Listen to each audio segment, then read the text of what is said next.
Welcome to flight training. I'm your instructor, Captain Molina, but you can just call me Jess. This session, we'll get started with some basic controls. Sound good? First things first, let's get familiar with your Don't worry. I've got the stick while you get your bearings. Out your side windows, you can see we have great visibility over Sedona today.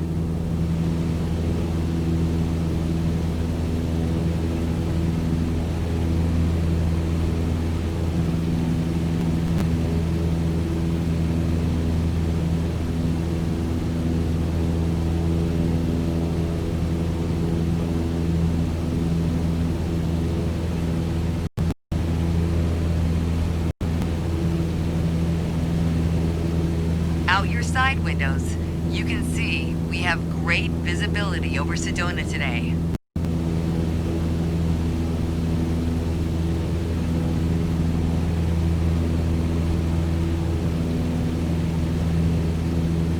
This is Red Rock territory. Beautiful, isn't it?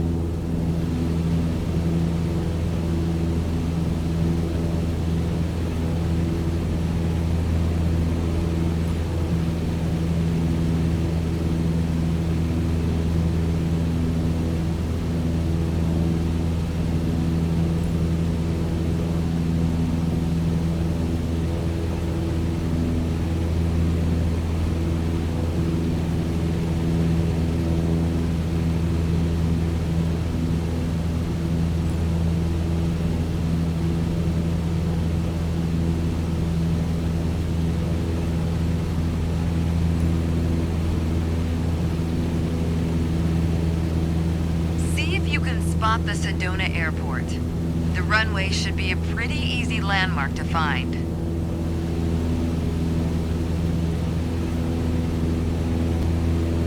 There you go. Visual confirmation on the airport. Now that we're oriented, it's your turn. Time to fly this bird. The first control on our training list is the yoke. I still remember my first instructor saying the yoke is like a steering wheel. Almost. Sure, you can turn, but you can also pitch. For starters, it controls the ailerons. And the ailerons, they allow the plane to roll and bank into turns. Go ahead and try rolling to the right.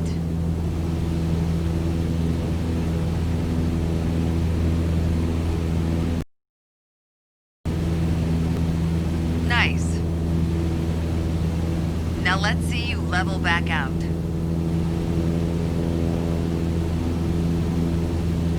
Good.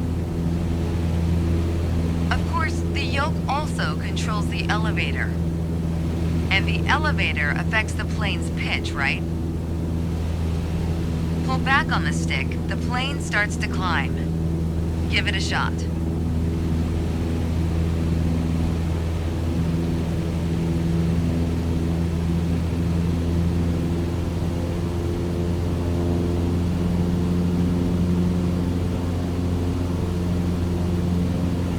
Back on the stick, the plane starts to climb. Give it a shot. The most valuable things in aviation are speed and altitude. But notice, when you're pitching up, your speed is decreasing. You could add more power. Or for now, let's just pitch down.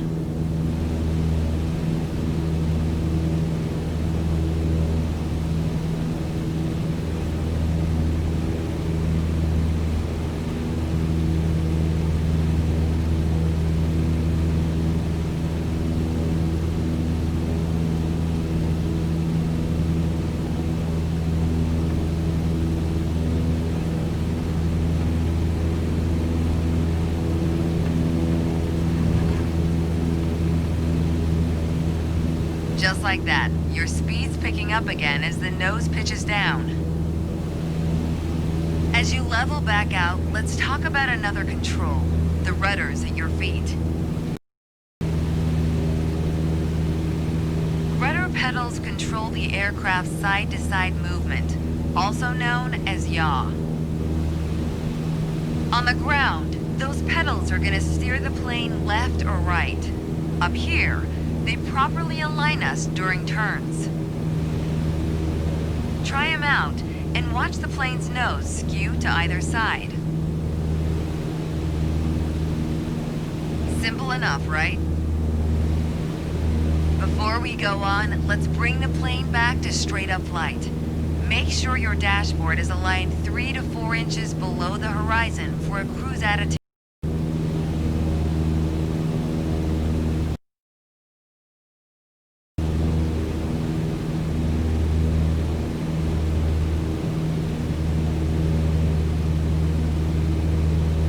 Okay, the last thing we're gonna cover now is the throttle. If you have the need for speed, then the throttle's for you. Full control over the power output of the engine. Let's see what happens when you cut all the power.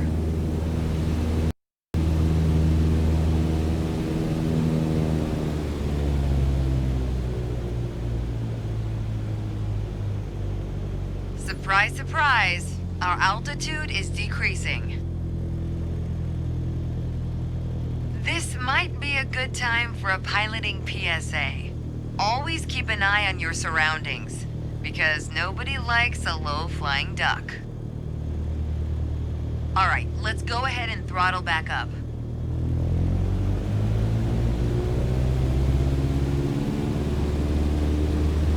There you go. Speed is increasing, and as long as we maintain the same attitude, our altitude will keep climbing too.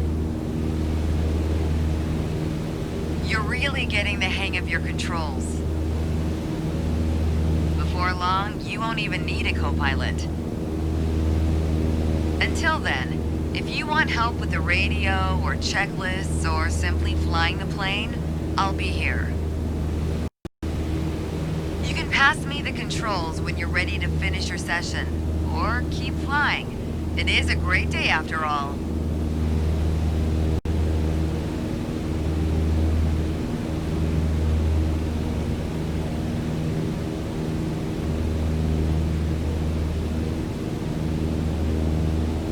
All right, I have control.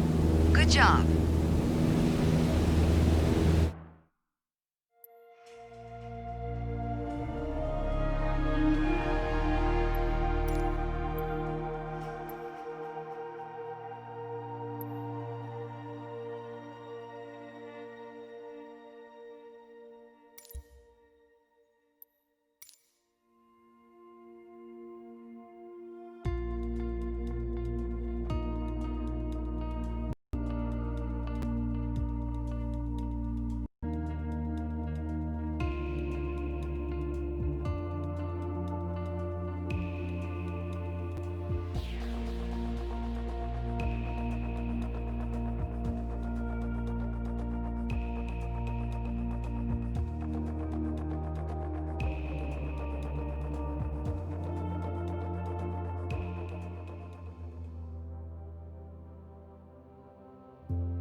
Today we're talking about attitudes of flight, how your plane is oriented relative to the horizon. If you look outside, you can see the cockpit is just about 4 inches below the horizon line. We're flying straight with a decent rate of speed. This is the cruise attitude. Let's see how it reads on your instruments.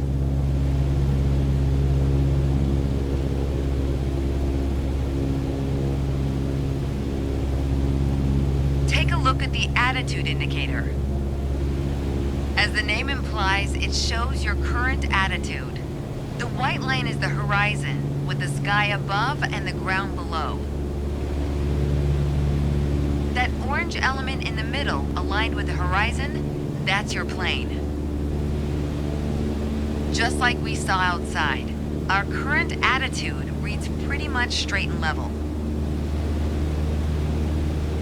Okay, now let's see how much power the engine's generating. Check your tachometer. Looks like we're pushing around 2,300 revolutions per minute. Combined, attitude and engine RPMs translate to aircraft performance. Which leads us to your airspeed indicator.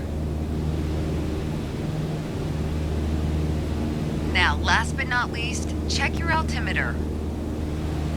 To figure out your altitude, you always want to read the small needle first. That's how many thousands of feet up you are. Then on to the big needle for the hundreds. With our current attitude and power output, we're holding a speed of 90 knots and a stable altitude of 6,000 feet. But that's about to change. Take the stick when you're ready.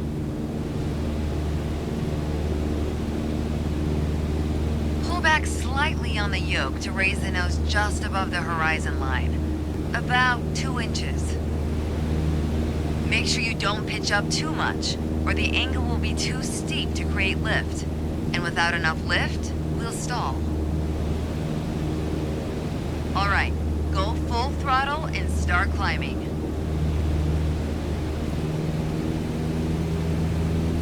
Welcome to the climb attitude.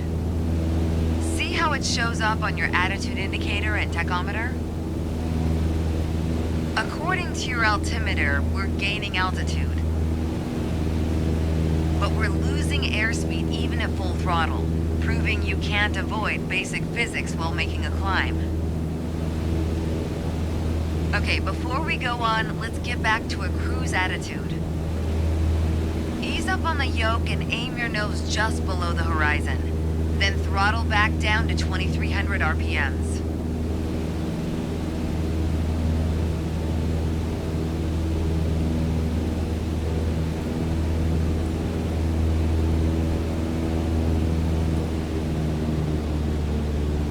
Nice job.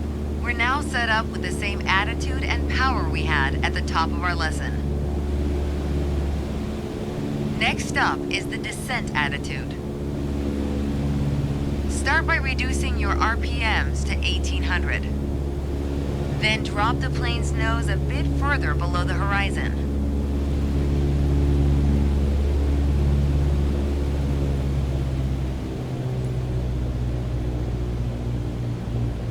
As expected, with a nose-down attitude, our altitude is decreasing while our speed is picking up.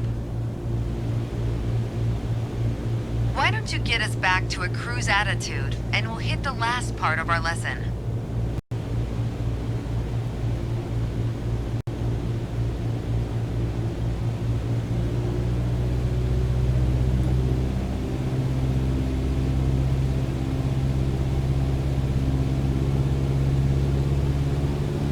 There we go. Now that we know how to cruise, climb, and descend, let's talk about the turn attitude. Gently pull the yoke left or right to start rolling the plane.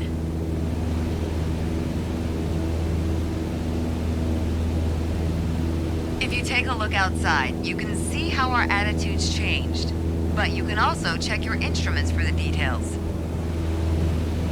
As a general rule, you always want to keep your turns under 30 degrees. At the top of your attitude indicator, there's a series of notches representing 10 degrees each. Use them to control your roll. Notice the more you turn, the more you need to pull back on the yoke to maintain altitude. When you're rolling out, you'll need to do the opposite. Roll and push at the same time. The more you know about the main attitudes of flight, the closer you get to that pilot state of mind. So keep practicing, and whenever you're done, pass me the controls.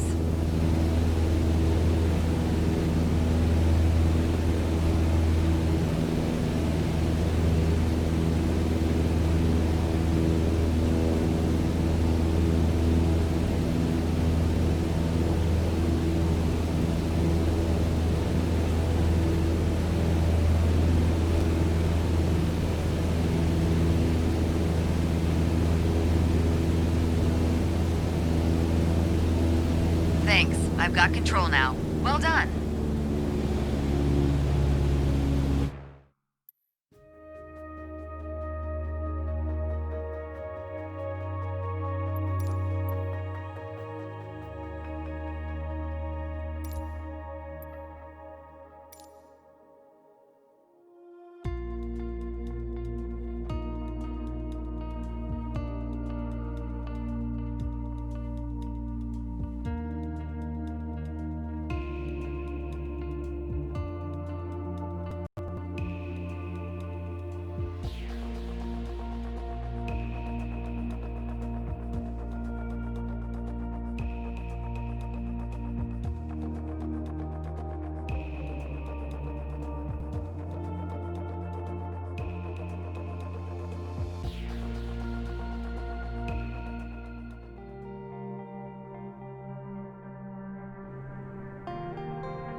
There's an old saying I like.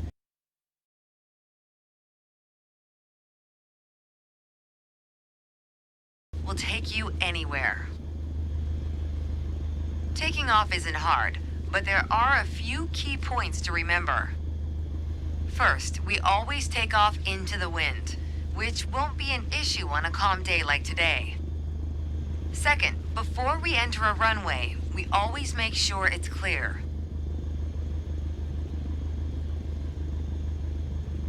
Everything looks good, no cross traffic.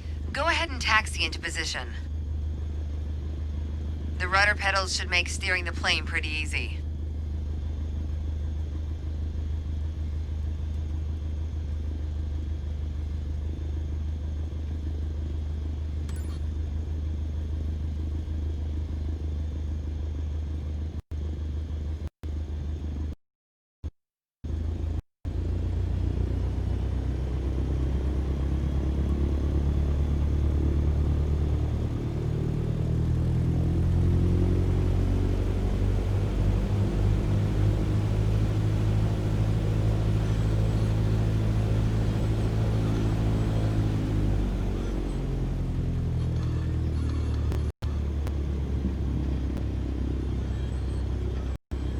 All right, let's do this. Apply full power and I'll walk you through the takeoff as we go.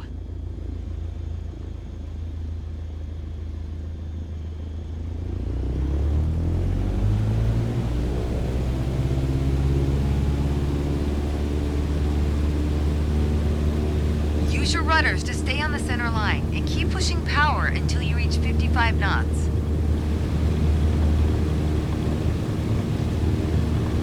Good. Now gently pull back on the yoke. Line up the top of your instrument panel so it's a couple inches above the horizon. That'll pitch us up and set a good climb attitude. And we're airborne. Focus on flying straight. Use your rudders to keep the runway heading of 210 degrees. Maintain 75 knots and we'll reach our target altitude of 5,500 feet in no time.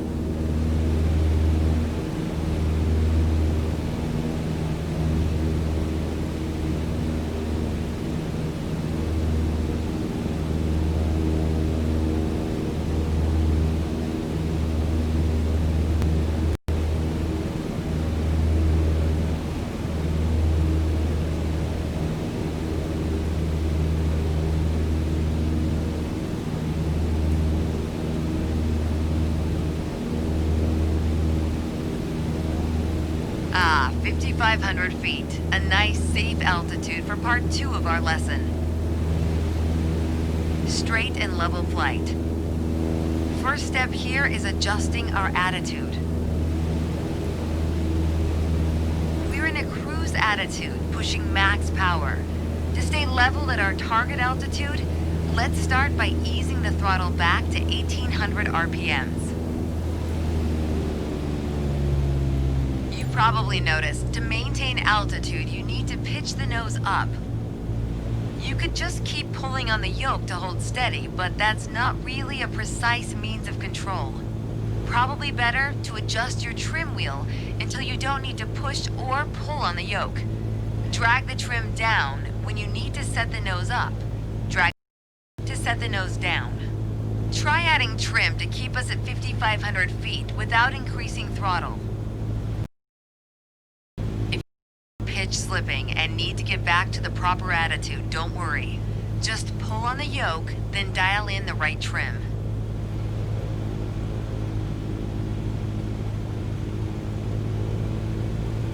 The way I was taught, when you adjust the trim, you make rough changes at first to remove pressure on the yoke.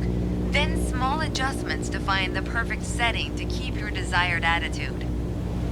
That's the key to straight and level flight. It saves you from constantly pushing or pulling on the yoke.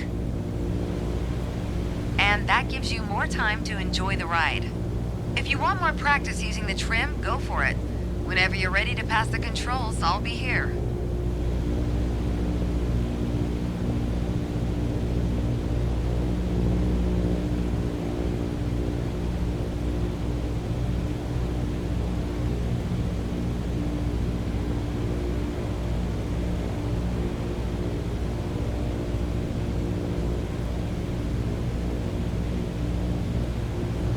Okay, I have control. Hope you enjoyed the lesson.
My first instructor used to say, the best part of flying is landing in one piece. The man was a terminal pessimist, but he wasn't wrong. Today, you're in charge of bringing us in for a safe landing. We've got clearance for a straight-in approach, so we don't have to complete the standard traffic pattern. And I've already set us up in landing configuration. Knots with 10 degrees of flaps and idle power. We're on the glide slope now. Maintain speed around 65 knots. Change your pitch if you need to, and keep your aim point on the runway number. When you're targeting the runway number, you want to keep it steady in your sights. If it looks like the number's moving up in your windscreen, you're coming in low. You'll need to add a bit more throttle to get back on the slope. If it looks like the number's moving down in your windscreen, well, then you're too high. You'll need to add flaps to increase your rate of descent, but you'll also need to push forward and trim to change your attitude and maintain the same speed. SOP dictates we go around and try our approach again. Don't worry, you'll get it with practice.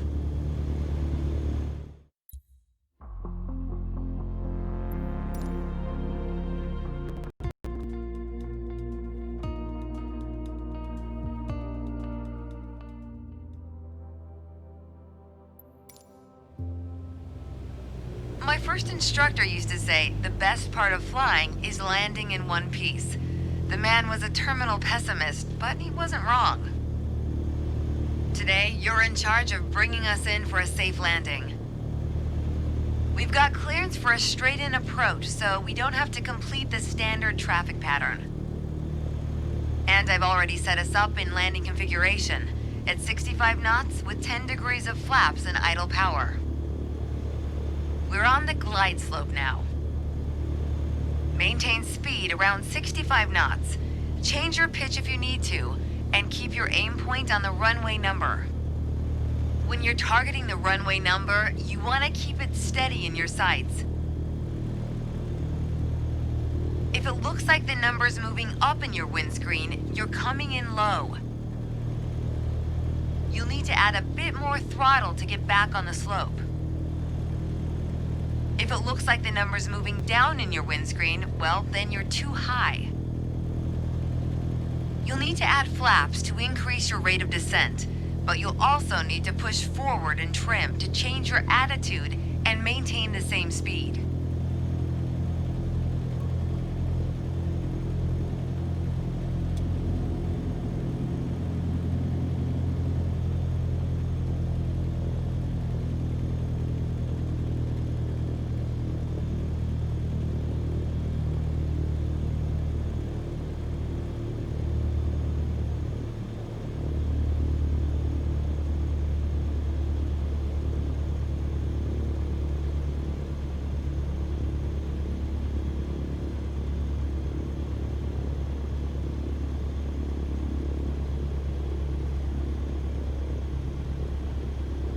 Keep your aim point on the runway threshold.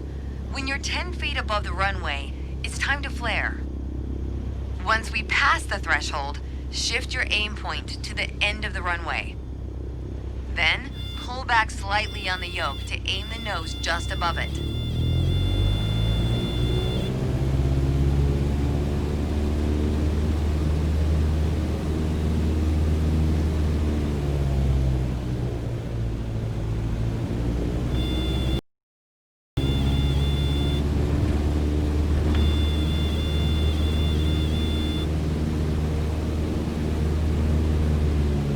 Okay, we're past the threshold. Start the flare.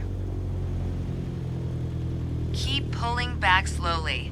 Let the plane settle onto the runway.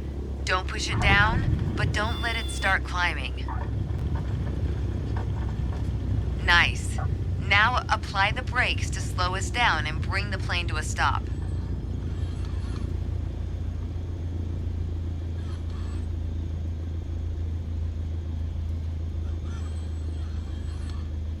Great job.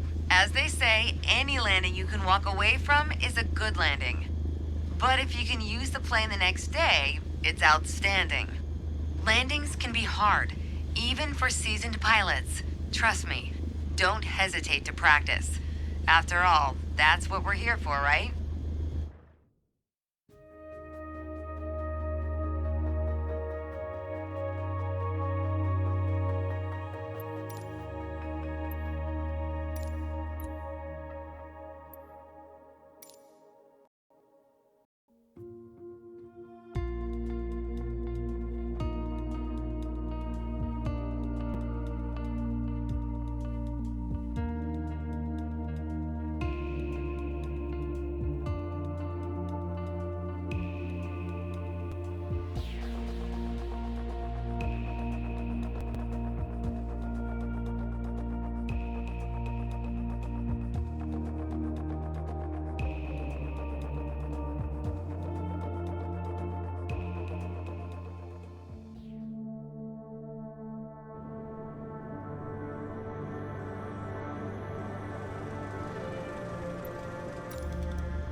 Let's be honest, no one likes going around in circles, unless you're a pilot training on traffic patterns.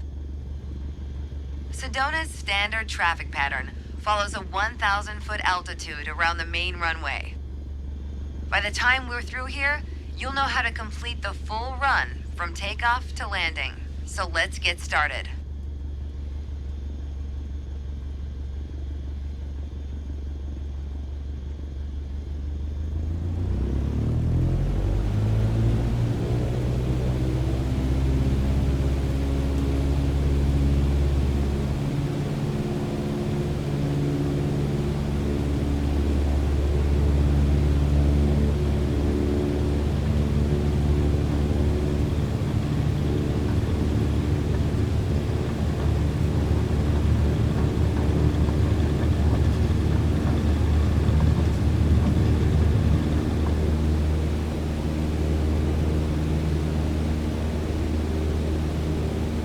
When we're up, keep us aligned with the runway and climb to 5,400 feet. We're going for a left-hand traffic pattern.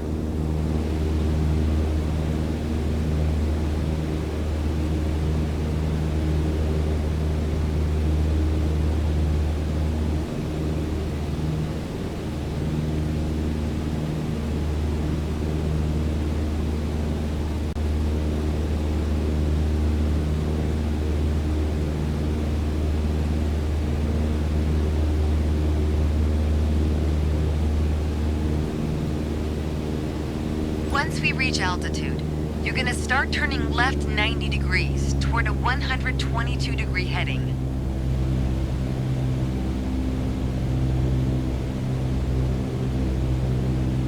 Okay, we're in the pattern. Get ready to enter the crosswind section. Good. Keep going till you reach the traffic pattern altitude of 5,700 feet.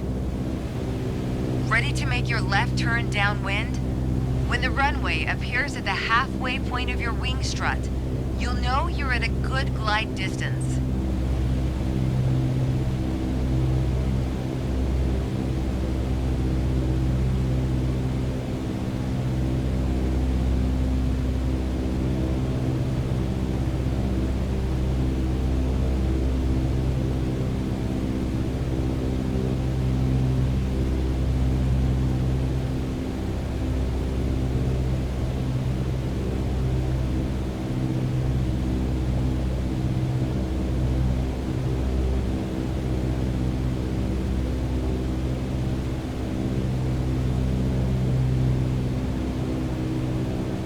We've got the wind at our back now. We're on the right track.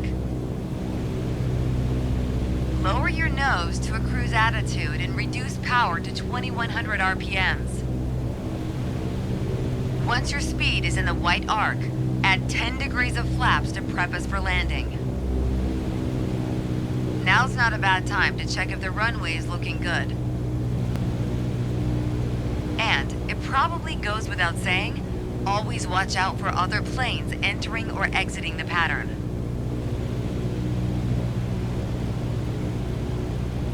We're gonna fly past the end of the runway here. Keep going till you see it at a 45-degree angle behind you. That's your cue to turn left again, onto the base leg.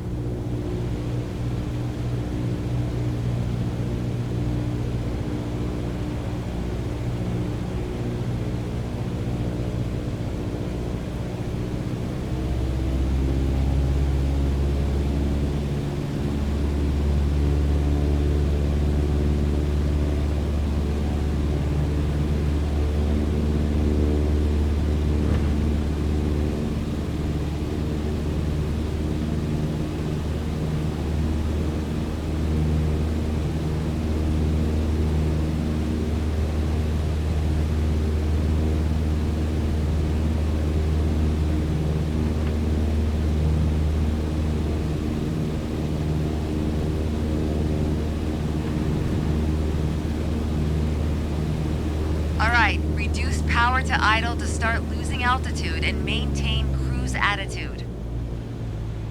Keep an eye on the runway as we get ready for our final turn. That'll also keep our speed around 65 knots.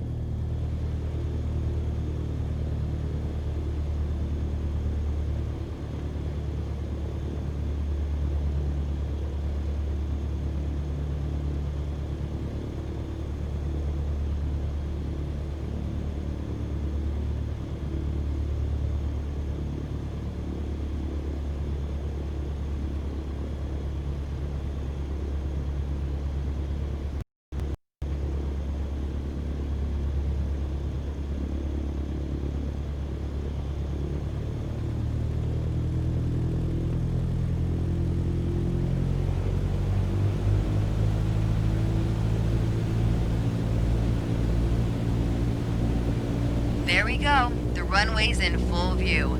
Make sure to keep the plane centered on approach.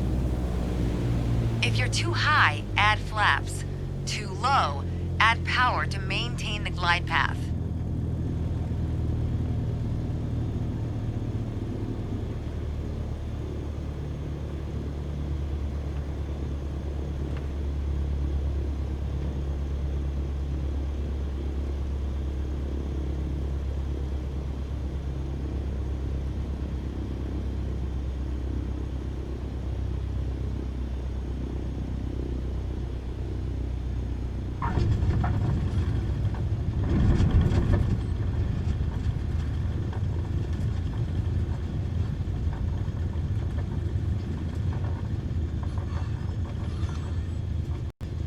way to stick the landing. Now, just apply the brakes to slow your roll.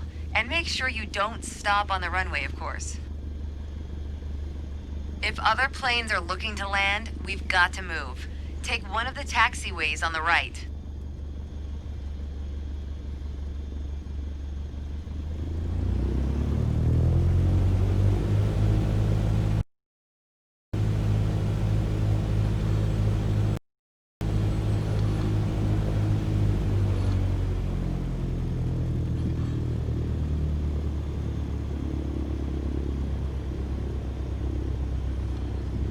Good job. As an old instructor said to me, not only did you not die, you're really learning to fly.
It's time. Your first solo flight. I'll be watching from the ground in radio contact if you need me, but something tells me you won't. Your goal is to complete Sedona's left-hand traffic pattern on your own. Remember what we covered in our previous sessions, and you'll be just fine. Good luck. See you on the other side.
your first solo flight. I'll be watching from the ground in radio contact if you need me, but something tells me you won't.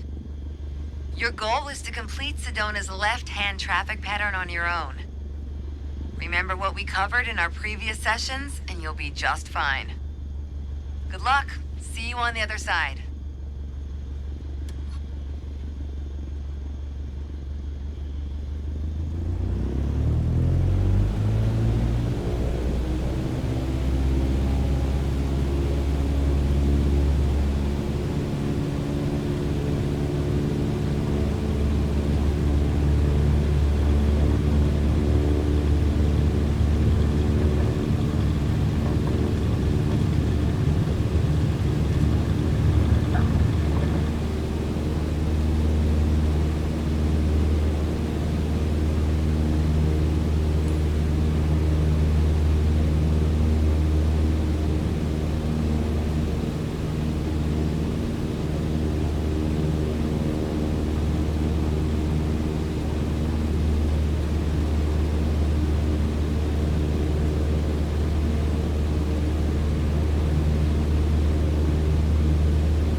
It's time. Your first solo flight.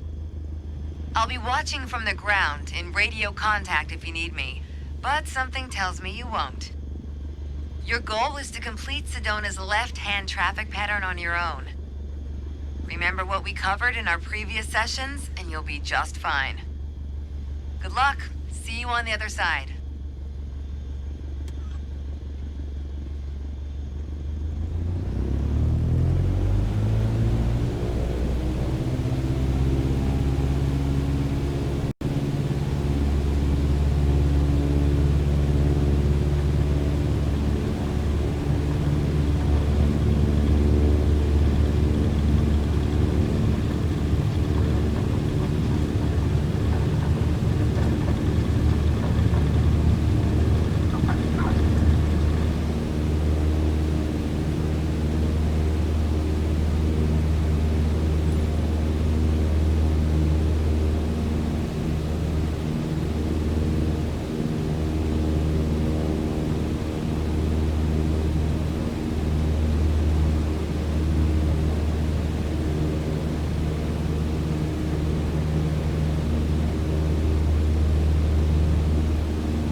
Your first solo flight. I'll be watching from the ground in radio contact if you need me, but something tells me you won't. Your goal is to complete Sedona's left-hand traffic pattern on your own. Remember what we covered in our previous sessions, and you'll be just fine. Good luck. See you on the other side.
It's time. Your first solo flight. I'll be watching from the ground in radio contact if you need me, but something tells me you won't. Your goal is to complete Sedona's left-hand traffic pattern on your own. Remember what previous sessions, and you'll be just fine. Good luck. See you on the other side.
You weren't really supposed to land there. It's well done, don't get me wrong, just not what was expected. At this point, I think it's probably best if we start the lesson over.